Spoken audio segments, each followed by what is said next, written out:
Hey everyone and welcome back to our channel. In today's video, I'll show you how you can make a game pass in Roblox. So let's get started. For that, first of all, you have to open up your Roblox application in your mobile device or simply open a browser and then in the search bar search for roblox.com. Once you search for it, go ahead and simply sign in to your account. Once signed in, tap on create. Inside here, you'll then be able to find this kind of interface. And from home, you have to go ahead and simply click on your experiences. When you click onto it, this is the page you're gonna see. Inside here, you have to go ahead and simply scroll this option and then find passes. Once you have found it, tap onto it. Scroll below again, then simply tap on create a pass. Now you need to go ahead and simply type in your pass name.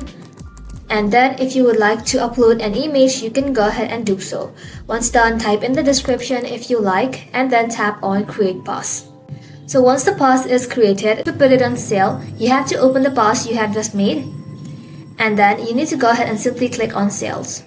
Now go ahead and simply toggle on this button that says item for sale and type in your desired price. You'll receive 20% of the price after Roblox fee. Once you have done that, you need to go ahead and tap on save changes.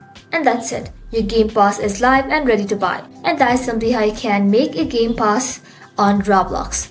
Thank you all for watching. If this video was helpful, don't forget to like and sub and I'll see you in the next one.